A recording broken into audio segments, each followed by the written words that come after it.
தேசிய முற்போக்கு திராவிட கழகத்தின் சார்பாக இன்றைக்கு திராவிட முன்னேற்ற கழகத்தினுடன் கூட்டணி உறுதி செய்யப்பட்டிருக்கிறது என்பதை மகிழ்ச்சியாக இந்த நேரத்தில் நான் ஃபஸ்ட்டு தெரிவித்துக் கொள்கிறேன்.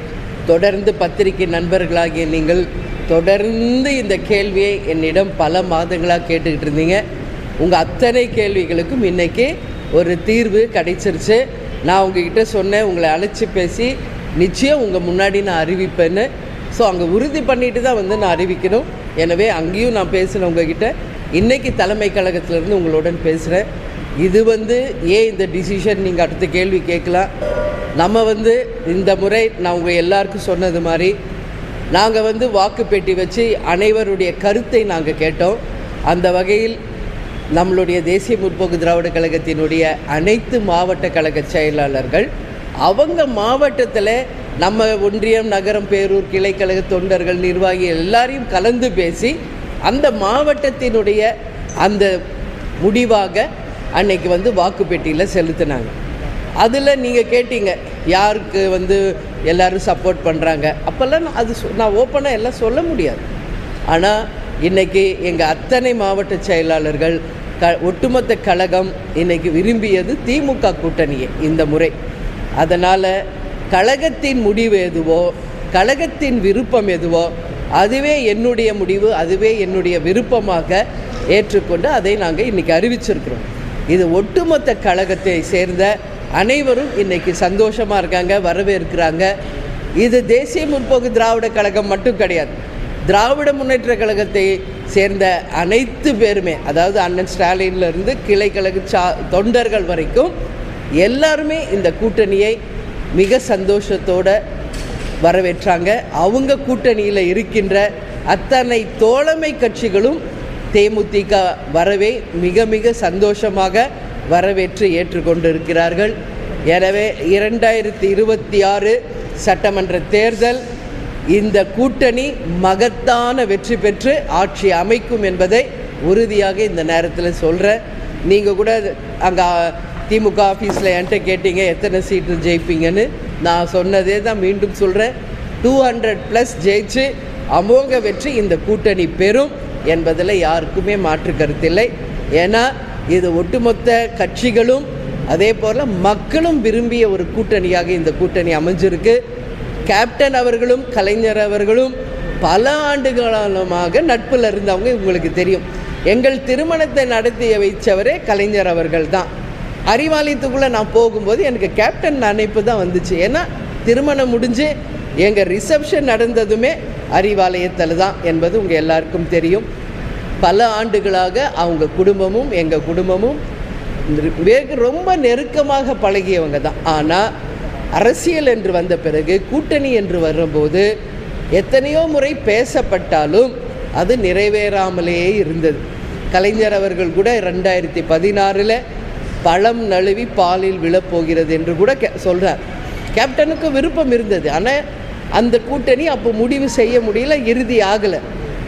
10 வருஷம் கழிஞ்சு பழம் நழுவி தேன் கலந்த பாலில் இந்த முறை விழுந்திருக்கிறது. அது மட்டும் இல்லை, இது எல்லோரும் வரவேற்கின்ற ஒரு கூட்டணியாகவும் அமைஞ்சிருக்குது என்பதை இந்த நேரத்தில் நான் மகிழ்ச்சியோடு பகிர்ந்துக்கிறேன்.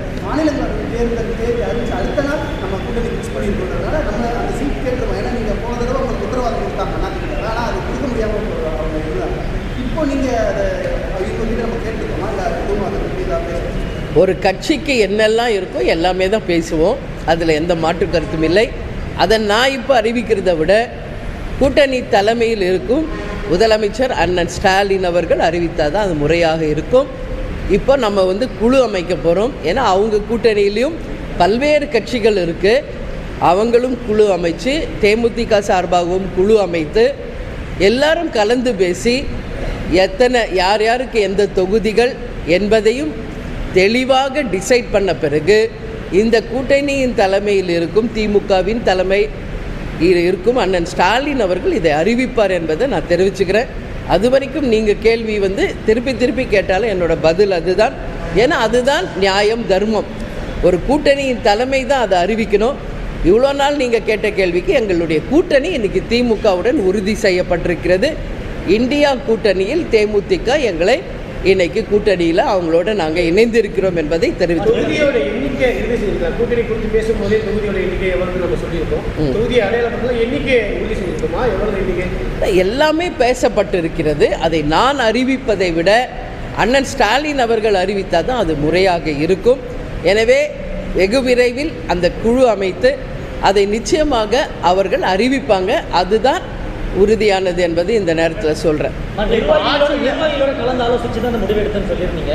இத்தனை ஆண்டு காலம் வந்து நம்ம திமுகவை பல கட்டங்களில் நம்ம விமர்சனம் பண்ணியிருக்கிறோம். இப்போ நிர்வாகிகள் வந்து இப்போ சம்மதிச்சாலும் கூட கடைக்கூட இருக்க தொண்டர்களுடைய மனநிலை என்னவா இருக்கும்? அவங்க இப்போ ஒன்று சேர்ந்து இப்போ களத்தில் நிற்கும் போது அது எப்படி இருக்கும்? இல்லை, நான் என்ன சொல்கிறேன், இது வந்து ஒட்டுமொத்த தேமுதிகவின் விருப்பம் தான் என்னுடைய விருப்பமாக இன்றைக்கி நான் அறிவிச்சிருக்கிறது. யார் தேமுதிக ஒட்டுமொத்த விருப்பம் இதுதான். ஏன்னா எல்லாரையும் நான் கலந்து ஆலோசித்து அவங்க வாக்களித்தது ஒரு பக்கம் இருந்தாலும் இண்டிவிஜுவலாக நான் இப்போ எல்லாரும் நீங்கள் பார்த்தீங்க, நான் பயணம் போகும் எல்லா இடத்துலையும் மாவட்ட செயலாளர், ஒன்றிய, நகரம், கிளைகள் எல்லாரோடையும் நான் கலந்து பேசும்போது எல்லாருடைய மனநிலை இந்த முறை நாம் இந்த இந்தியா கூட்டணி திமுகவுடன் கூட்டணி அமைக்கணுன்றதான் எல்லார் கருத்துவமாக இருந்தது. அவர்கள் விருப்பமே என் விருப்பம், அவர்கள் முடிவே என் முடிவு. எனவே இந்த வெற்றியை நாம் தலைவர் காலடியில் நிச்சயமாக சமர்ப்பிப்போம். அதனால தான் வந்து இப்போ உடனே தலைவரிடம் நன்றியும் சொல்கிறேன். இது வந்து அதுதான் நான் சொன்னல, கூட்டணின்னு போகிறது இது ஃபஸ்ட் டைம்.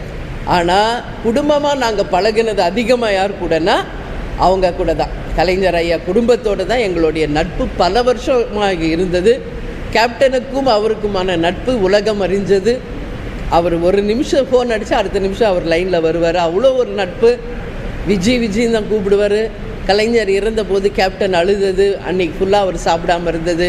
அமெரிக்காவிலேருந்து வந்தாலும் உடம்பு சரியில்லைனாலும் நேரடியாக கலைஞருடைய அந்த நினைவகத்திற்கு சென்று அவங்களுக்கு அஞ்சலி செலுத்தியது எல்லாமே அந்த உள்ளுணர்வு, அந்த அன்பு, பாசம் அவர் மேலே வச்சதன் வெளிப்பாடு தான் அது. ஆனால் ஒரு அரசியல் வந்த பிறகு கூட்டணி என்பது போது அது அமையாமையே போயிடுச்சு. அது என்னன்னு எனக்கு பதில் இப்போ சொல்ல தெரியல. ஒவ்வொரு முறையும் ட்ரை பண்ணாங்க, ஆனால் அமையலை. ஆனால் இன்றைக்கி கேப்டனும் இல்லை, கலைஞர் ஐயாவும் இல்லை. இப்போது அவங்க 2 பேருமாக சேர்ந்து இந்த கூட்டணியை அவங்க ஆசீர்வாதத்தோடு இதை உறுதி செய்திருக்காங்க. நிச்சயம் இந்த கூட்டணி மகத்தான வெற்றி பெறும்.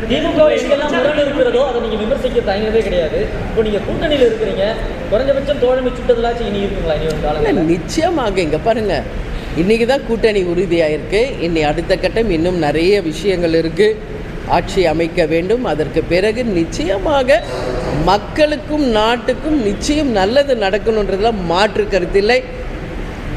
ஒரு கூட்டணி என்பது அது தேர்தலுக்கான கூட்டணி.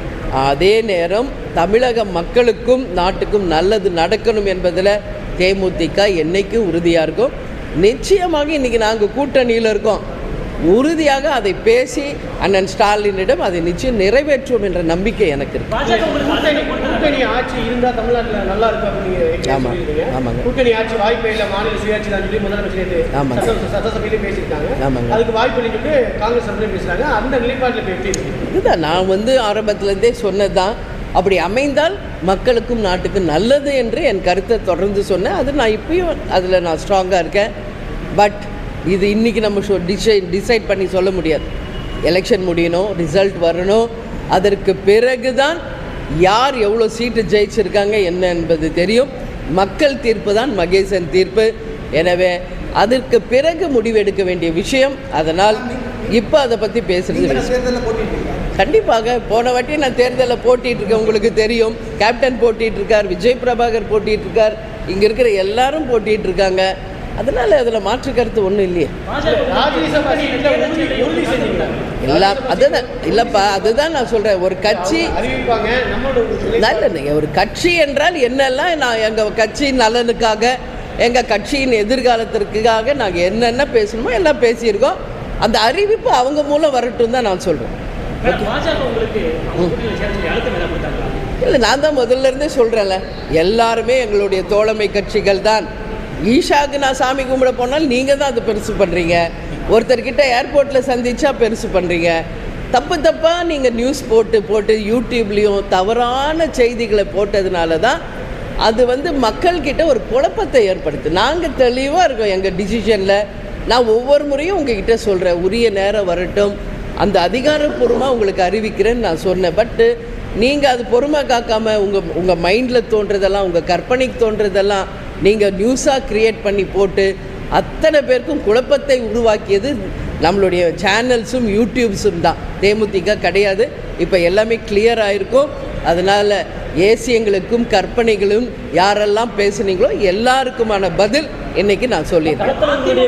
வட மாவட்டமாக இருக்கா, தென் மாவட்டமாக இருக்கா? எதுங்க களத்தில் உங்களுடைய விருப்பம் தொகுதிகள் கேட்பீங்க? இல்லை, அதெல்லாம் எங்கள் 234 தொகுதியும் தான் தேமுதிகவின் களம். சரிங்களா? வெயிட் பண்ணுங்க, எல்லாமே உங்களுக்கு நாங்கள் அறிவிப்போம். இல்லை, ஏற்றுக்காததுன்னு கிடையாது. இல்லை, 2014 இருந்து என்டிஏ கூட்டணியில் தான் நாங்கள் இருந்தோம். உங்களுக்கு தெரியும். 2011 கேப்டன் அவர்கள் முதல் முறை கூட்டணி அமைச்சது அதிமுகவுடன் தான். தொடர்ந்து அங்கே தான் பயணித்தோம் என்பதும் உங்களுக்கு தெரியும். அதனால் இந்த முறை ஏன் அப்படி போல அப்படின்னா, இது ஒட்டுமொத்த கட்சியினுடைய விருப்பம். இது இந்த முறை நாம் திமுகவுடன் கூட்டணி அமைக்க வேண்டும் என்பது ஒட்டுமொத்த கட்சியின் விருப்பம். அந்த கட்சியின் விருப்பமே என் விருப்பம், அவங்கள் முடிவே என் முடிவு. அதனால தான் இந்த டிசிஷன். ஓகே, எல்லாமே பிரச்சாரத்துக்கு நீங்கள்லாம் வரதானே போகிறீங்க, பேச தானே போகிறோம். அன்றைக்கி பாருங்கள், எல்லாமே தான் இருக்கும். ஏன் பிரச்சாரம் எப்படி இருக்குன்னு உங்களுக்கு தெரியும். ஆமாம் ஆமாம் ஆமாங்க. பாஜகவும் விமர்சனம் செய்ய வேண்டியிருக்கு, அதிமுகவும் விமர்சனம் செய்ய வேண்டியிருக்கு. தேர்தல் காலத்தில் நீங்கள் உங்களுக்கான கண்டஸ்ட் பண்ணுறதோ இல்லை வாக்கு கொடுக்குறதா அப்படி இருக்கும். அதுக்கு தேமுதிக தயாராக இருக்கும். நாங்கள் எப்போவுமே மக்கள் பிரச்சனையை தைரியமாக எடுத்துரைப்பதில் என்றைக்குமே தயக்கம் காட்டியது கிடையாது. அது உங்கள் எல்லாருக்கும் தெரியும். கேப்டனாக இருந்தாலும் நானாக இருந்தாலும் தமிழ்நாட்டுக்கு மக்களுக்கும் நல்லதென்றால் அதை முதலில் வரவேற்பது நாங்கள். தவறு நடந்தால் சுட்டி காட்டுவது நாங்கள் தான். ஆனால் நீங்கள் தான் அதை மேனிப்புலேட் பண்ணுறீங்க. ஒரு கட்சி நல்லது பண்ணால் நாங்கள் சொன்னால், ஓ இவங்க கூட கூட்டணி போடுறாங்க அப்படிங்கிறீங்க. ஒரு கட்சி இது தப்பு, இது செய்தது அப்படின்னு சொன்னால், ஓ அவங்களோட கூட்டணி போல். நீங்கள் அப்படியே உங்களுடைய எண்ணம் செயல் எல்லாமே வெறும் கூட்டணியை பற்றியே இருக்குது. நாங்கள் அப்படி இல்லை. தமிழ்நாட்டுக்கு மக்களுக்கு எதெல்லாம் நல்லது நடந்தால் அதை ஃபஸ்ட்டு நாங்கள் தான் வரவேற்போம். எதெல்லாம் இன்றைக்கி வந்து நடக்கலை, இதெல்லாம் இருந்தால் தமிழ்நாட்டுக்கு நல்லதுன்னா அதை நாங்கள் கட்டாயம் சுட்டி காட்டுவோம். அதில் எந்த மாற்று கருத்து என்றைக்கும் கிடையாது. ஓகேவா? நன்றி.